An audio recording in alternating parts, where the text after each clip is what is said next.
Picture the scene. Coffee house, tapath bar, or somewhere else equally dire. Madam Luck having deserted you for whatever reason. You walk in, they're all dressed up in their latest designer gear, oversized wristwatches, shoes which cripple them, and the modern haircut, all slicked back with beards that they really don't look right in. All brought about by some button footballer. However, they'll all be stood there banging on about their latest must-have German car. It does this, it does that. It's absolutely marvellous. You stroll in, nice and casual, proper gear, proper watch. They're all clanking on, and then they all decide they'll put their car keys. Oh, look at what I've got. This one's got a 3-pointed star. This one's blue and white. This one's this one's that. Then you drop the bombshell. The visual automotive coup de grace. You place on the table the keys to your Maserati. And for one moment, it brings the conversation to a halt. For the simple reason, the rest of them, the fashionistas, the clones, they must have the same car as the rest of the world, are suddenly put in their place. They suddenly discover they are in the presence of somebody with a bit of taste, a bit of style, and a bit of appreciation as to what makes a car. So it's for that reason, welcome to what is actually the third generation Maserati Ghibli. Named after a Libyan wind, the first Ghibli made an appearance back in 1966 and was an absolutely stunning coupe, followed by a very stylish Spider, or open topper for them that don't know what it means. Right, then we got the second generation back in the 90s, which was the rather boxy version, which visually, mechanically and reputation wise did Maserati no good whatsoever. Wasn't very pretty, wasn't very reliable. Now we're in the third generation, and in this instance we are now driving a 4-door sports coupe based on a shortened Maserati Quattroporte floor pan, rear wheel drive.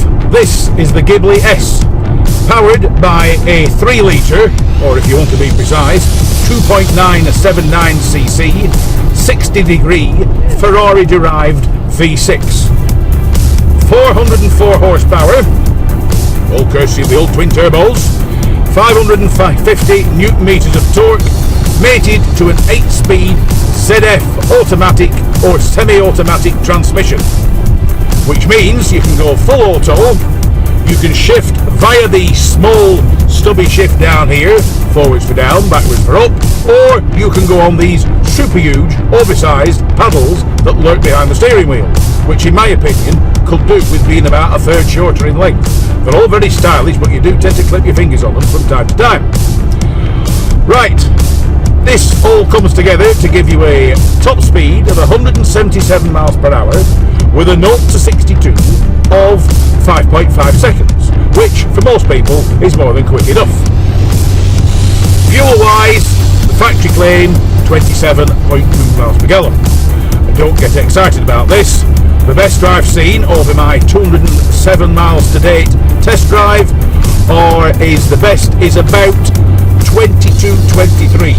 On average though, work on the theory, you'll get about 18 to 19 out of it.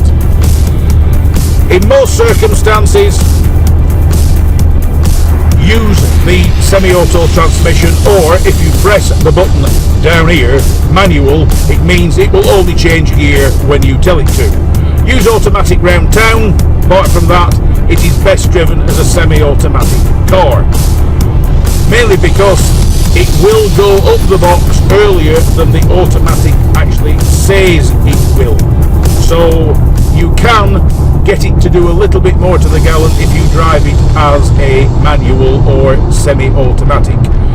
If you operate the paddles whilst it is in auto, the car will go straight into sequential for you. If you don't touch the paddles for about 8 to 10 seconds, the car goes straight back to auto. You can, if you wish, flick in sport mode, which makes the quad tailpipes come alive. They growl, they sing, they shout their intentions, and they make a lot of nice noises to boot. It's the sort of thing that when you drive through a built-up area, you really do have to use, if only to give yourself the absolute sheer pleasure of listening to what a set of tailpipes should sound like. Inside here, it's all very nice. It's all black leather. It's with red stitching. You've got firm sports seats, which some people have complained about. Well, if you want to sit in jelly molds, go buy something else. These are very, very comfortable. Regrettably, this beautiful black leather interior adds quite a lump to the base price. The instruments are nice and clear, big speedo on the left, big ref counter on the right, and a multifunction onboard computer readout in the centre. If I had a complaint about that, the letters and the numbers are slightly small. You do have to look at them to get the full information back. It's not just a casual glance. Inside, we're sat behind a stunning, and I mean stunning, thick leather-rimmed 3-spoke steering wheel, multifunction, though the function controls are a little bit small. Big central display, touch screen, everything else, everything you might want to control is on there, including the sat-nav and the various in-car entertainment controls. This is where you've got to admit you're driving an Italian car. The CD player. You have to fiddle the CD round the automatic gear shift. Now, there's only the Italians could ever place something like that in the position it's in, but it's something you happily forgive. Also, if you look round, since it's now part of Fiat Chrysler automobiles, you will find to a degree a little commonality of parts. The window switches down by my right leg, the last time I used them, they were actually in a top-end Jeep, but good quality switches, nothing wrong with them, and since, like all mass automotive companies, you can jump in one well-known German car and find the exact same switches into a top-end British car. So don't let it put you off. It is nothing to worry about. Hydraulic steering. The steering is, in my opinion, very well weighted, but it could do with a little more feedback. But that said, you've got to remember this is actually quite a heavy car, so the steering is nicely weighted to get you round the corners, even when you're getting enthusiastic about it all. But the other thing you tend to notice with the big wheels and tyres, that unless you're on a very smooth surface, you do get more cabin noise intrusion than you may at first think for a car which in this instance costs you well over £80,000. As I said, the Ghibli feels to be a large car to drive, and it is a large car to drive, though it is currently the smallest of the Maseratis. The one thing you have to get used to is the fact that this twin turbo, there's no lag, absolutely no lag. The car just goes from the beginning. It's absolutely superb. Don't get too enthusiastic with the throttle to start with, otherwise you will find you will be utilising the very quick 0 to 62 a little bit more than you anticipated. Likewise, this car has the optional racing brakes with the red calipers. To start with, just rest your foot on the brake pedal. Press it gently, otherwise the car and everything in it will come to a halt. You probably might not. Easy use of the brake pedals to start with. Just get used to the fact you've got race-bred retardation and you have a car that is incredibly willing to set off from a standing start. Apart from that, as I said, learn to use the shifts. Drop it in sport mode. Activate the Sky suspension, which allows the car to be more compliant. It works out what you're doing. It reads the drive, it reads you, it reads what it's doing, it reads the road, it reads the situation, and will firm and beef the suspension accordingly.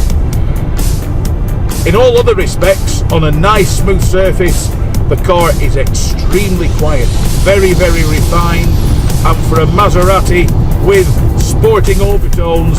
It rides most road surfaces very, very well. The occupants of this car enjoy a very, very refined ride.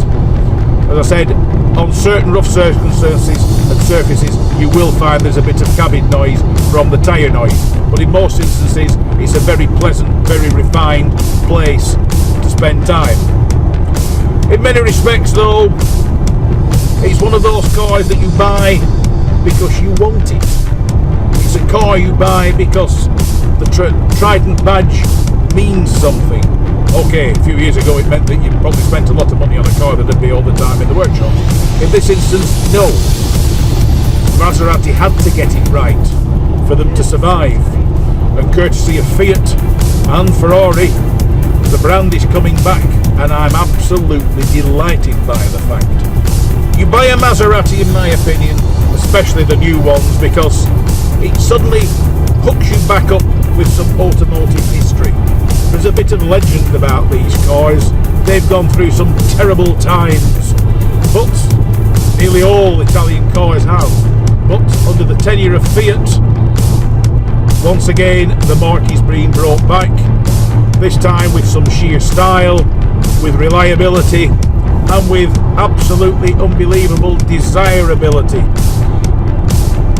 You look at the Ghibli S and you take joy in the sinuous lines, the looks, the low profile, the aggressive look of the front, the huge Trident badge on the front that repeats on the rear flanks. It's just the cachet, the kudos and the style that when you park the Ghibli S next to its competition, it just leaves them for dead. This car looks like it's pulling full speed when it's stationary. This car looks like it should look.